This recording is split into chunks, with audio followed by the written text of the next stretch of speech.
ازيكم حبايب قلبي؟ عاملين ايه النهارده؟ انا النهارده هنضف معاكم القلايه.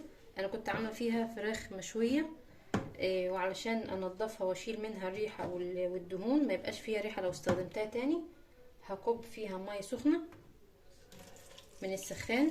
لو مش متاح عندك تسخني ميه على البوتاجاز عادي، مفيش مشكله. ميه سخنه عشان تدوب الحاجات دي كلها. وبعدين هحط خل. الخل دي برضو هيشيل الريحة. احط يعني ربع معلقة صغننة كده، وهحط كمان صابون سائل عشان الريحة ويشيل برضو الدهون.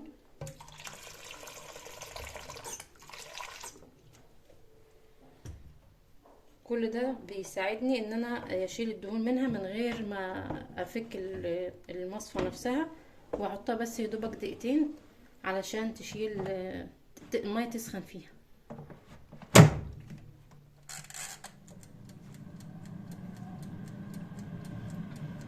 طبعا ده بيسهل لك كتير، بدل ما تفكيها او تعمليها بليفه تتخدش او حاجه. ده اسهل طريقه انا بستخدمها في غسيل القلايه.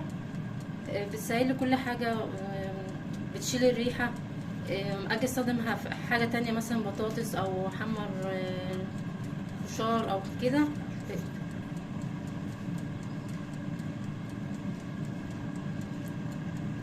خلاص ما عادش غير دقيقه اهي، وهنشوفها بعد ما تنزل الدهون وتخلي ملهاش ريحه خالص، عشان لما اجي استخدمها تاني في اي حاجه ما تبقاش مطلعه ريحه زفاره او اي ريحه انا موجوده عليها.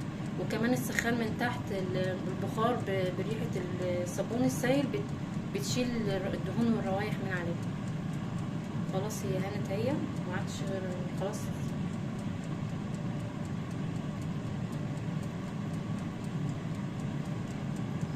انا عملت فيها النهارده الفراخ المشويه، وان شاء الله كل ما اعمل فيها حاجه هعمل لكم فيديو عليها واجربها معاكم. في البطاطس وفي البرنجان لما اجي اعمل مسقعه، وفي الفشار كانت جميله جدا. وفي العيش بتاع اهي خلصت خلاص. هنشوفها بقى، شوفوا معايا هي نزلت كل الدهون، حتى الحاجات اللي ماسكه في الصفايه من تحت كله خلاص اتشال. هغسلها بقى في الحوض وارجع لكم تاني.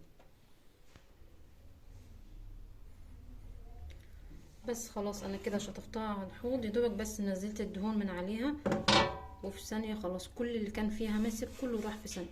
فسهله جدا جدا في تنظيفها، واستخدامها اسهل مما يكون، بيوفر معايا في الكهرباء وفي الزيت كمان. اتمنى يكون الفيديو عجبكم، وان شاء الله هقدم لكم فيها حاجات تانية بتستخدم بيها. شكرا.